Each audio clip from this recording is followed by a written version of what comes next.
आणि यांच्याच नावे आपल्याला आपलं मानगावचं छत्रपती शिवाजी हायस्कूल मानगाव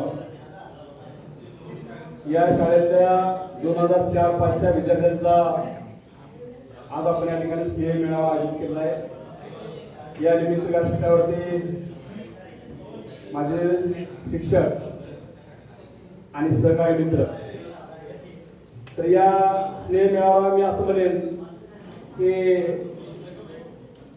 गुरूंचा हा मेळावा आहे, पण गुरूंचाही मेळावा पुढचा असं म्हणेन मी। त्याचं कारण म्हणजे माझे गुरुवारी इथं फर्नांडिस सर उपस्थित आहेत। दुसरं, मानगावची शाळा म्हणजे माझी जन्मभूमी कर्मभूमी ही म्हणावी लागेल।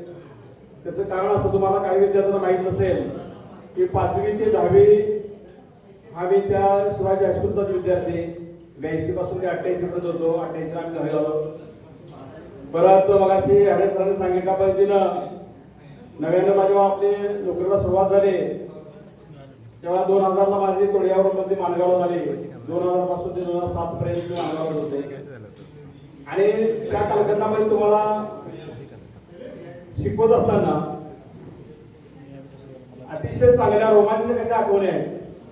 त्या सगळ्याच आठवणींचा आपल्याला इथं ओवाप करता येत नाही, पण तुम्ही एक स्नेह मेळाव्याच्या निमित्ताने या ठिकाणी तुमचं कौशल्य दाखवलात ते खरोखरच वाखाणण्यासारखं आहे। कारण ही तुमची बॅच म्हणजे अतिशय हुशार पण मुलं होते आणि काही टार्गेट मुलं पण होती। त्यामुळे काही काही वेळेला हरे सरांना पुढे घेऊन तिथं तुम्हाला शिक्षा करावी लागली आणि तसे शिक्षेचे अनुभव आम्हाला बरेचसे आहेत। कुणाला कसे शिक्षक केले, तुम्ही पाठीमागच्या विहिरीकडे जाऊन काय करत होता, राष्ट्रगीत संध्याकाळचं आपलं वंदे मातरम चालू असताना वर्गात काय करत होता, सगळे आम्हाला आठवण आहे। पण या सगळ्याला फाटा देऊन तुम्ही तुमच्या आयुष्यामध्ये चांगली कामगिरी केला त्याच्याबद्दल आम्हाला फार अभिमान वाटतो।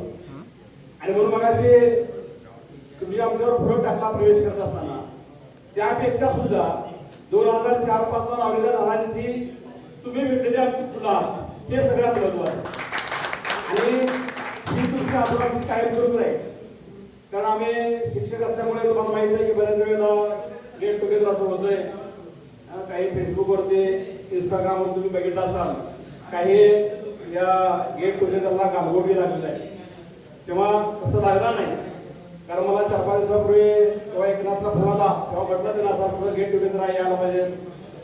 परवा काही तिघं विद्यार्थ्यांनी शिवनेकर कांबळे वगैरे असे रामवाडे मी त्यांना म्हटलं अरे इथं शाळेकडे ठेवायचं तिकडे का ठेवलं आहे, तर त्यांनी सांगितलं पाठवून दिले की सर असं नियोजन आहे, त्यामुळे पावसाळ्यात दिवस म्हटलं तरी आम्हाला या ठिकाणी चांगल्या पद्धतीने घेता येईल, तेव्हा तुम्ही काही पण आलं पाहिजे। मी त्यांना म्हटलं माझं काय नक्की नाही, तसं कारण होतं त्यांना हरे सर मी वगैरे सगळे त्या निवडणुकीच्या कामात जास्त आहे असल्यामुळे जर अधिकाऱ्यांनी आज बी हजर राहावं म्हटलं तसं कार्यात तर हजर राहावं लागलं। पण देवाची बाबा असं की त्यांनी कालच आमच्याकडे काम करून घेतलं संध्याकाळी 7 पर्यंत, त्यामुळे आज दिवसभर आम्हाला मिळाला। तेव्हा या स्नेह मेळाव्याच्या निमित्तानं तुम्हाला एवढंच सांगेन, तुम्ही ज्या ज्या क्षेत्रामध्ये आहात त्या क्षेत्रामध्ये तुम्ही नाव तर कराच, पण आपल्याला कुठलाही डाग लागू नये, कारण हे तुम्हाला आम्ही घडवलं आहोत त्याला डाग लागल्यासारखं होईल, कुठलं तरी कलंक लागल्यासारखं होईल। काही जणांचे फोन माझ्याकडे आहेत, येतात फोन, मला वाटतं सुरेश करतो फोन वगैरे करतो, मध्ये करतात फोन, पण सगळ्यांचे नंबर नसल्यामुळे आपला संपर्क होत नाही। तेव्हा तुम्ही तिथं असाल त्या ठिकाणी चांगल्या पद्धतीने कर्तव्य बजावा।